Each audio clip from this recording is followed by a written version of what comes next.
नमस्कार दोस्तों, आज मैं आपको धर्मराज जी के नित्य नियम की कहानी सुनाने जा रही हूँ। प्रेम से बोली धर्मराज जी की जय हो।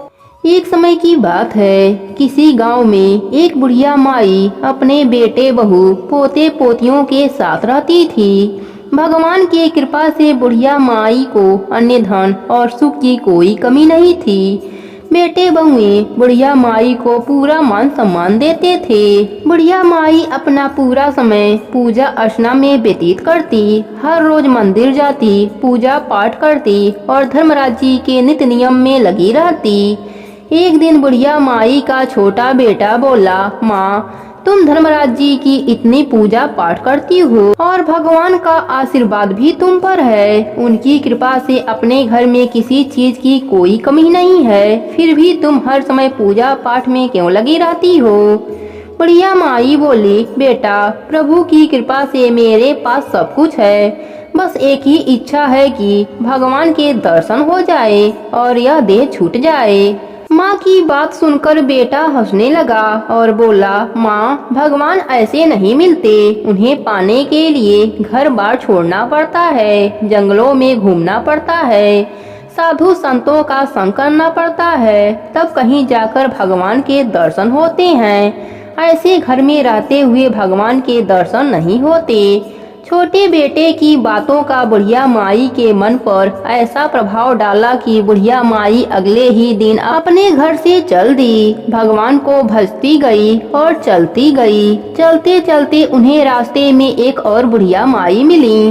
वह उनसे पूछने लगी, बहन भगवान का भजन करते कहाँ जा रही हो?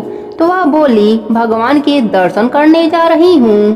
तो दूसरी बुढ़िया माई बोली, अच्छा मंदिर जा रही हो? वह बुढ़िया बोली, नहीं मंदिर नहीं, मैं साक्षात प्रभु के दर्शन करने जा रही हूँ। तब दूसरी बुढ़िया माई बोली, मैं भी चलूँ तुम्हारे साथ? वह बोली, चलो। अब वह दोनों बुढ़िया माई भगवान के भजन करती जा रही थीं और चलती जा रही थीं। कुछ दूर पर उन्हें एक और बुढ़िया माई मिली। वह भी पूछने लगी, कहाँ जा रही हो?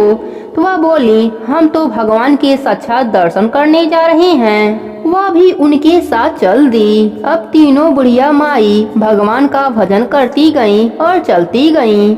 भगवान धर्मराज जी स्वर्गलोक में बैठे तीनों को देख रहे थे। यह तीनों भगवान का भजन कर रही हैं और स्वर्गलोक प्राप्त करना चाहती हैं। चलो इनकी परीक्षा ली जाए। परीक्षा लेने के लिए भगवान उनके रास्ते में सोने की मोहरों से भरा एक थैला गिरा दिया। पहली बुढ़िया माई भजन करती आगे निकल गई। दूसरी बुढ़िया माई भी अपने ध्यान में मग्न थी, उनकी भी नजर थैला पर नहीं पड़ी। तीसरी बुढ़िया माई का पाँव मोहरों की थैली पर पड़ा। उन्होंने थैली उठाकर देखा कि इतनी सारी सोने की मोहरें। तीसरी बुढ़िया माई ने मोहरों की थैली उठाई और बोली, मुझे तो भगवान ने धन दे दिया, अब मुझे कुछ नहीं चाहिए। और वह थैला लेकर अपने घर की ओर चल दी। यह देखकर धर्मराज जी मंद मंद मुस्कुराने लगे। कुछ दूर चलने पर धर्मराज जी ने सोने की ईंट गिरा दी।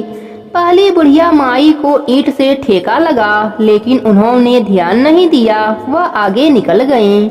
दूसरी बुढ़िया माई को भी ठोकर लगी तो उन्होंने देखा, अरे यह तो सोने की ईंट है। उन्होंने ईंट उठा ली और वहां से वापस अपने घर को चल दी और बोली, जब भगवान ने धन दिया है तो बन बन घूमने से क्या फायदा।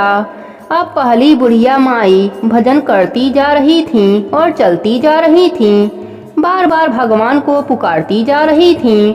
इस बार धर्मराज जी ने हीरे मोतियों के ढेर पर बुढ़िया माई को गिरा दिया। बुढ़िया माई ने देखा इतने सारे हीरे मोती, लेकिन उनके मन में लालच नहीं आई। वह बोली, प्रभु बहुत सस्ते में पीछा छुड़ाना चाहते हैं। ऐसा कहकर भगवान का नाम जप करती वह आगे चल दी। भगवान ने खूब आंधी तूफान पानी बरसा दी, परंतु बुढ़िया माई अपने प्राण से टस से मस ना हुई, बेसुध हो गई, लेकिन भगवान का भजन नहीं छोड़ा।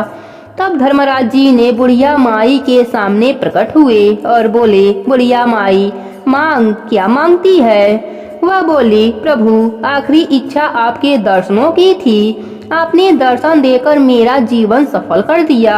ऐसा कहकर बुढ़िया माई भगवान के चरणों में गिर गई और वहीं उन्होंने प्राण त्याग दिया।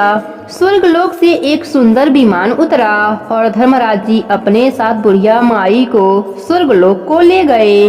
हे धर्मराज जी, जैसे आपने बुढ़िया माई को स्वर्ग लोक का सुख दिया, वैसे ही अपने सभी भक्तों पर अपनी कृपा बनाए रखना। प्रेम से बोलिए धर्मराज जी की जय हो।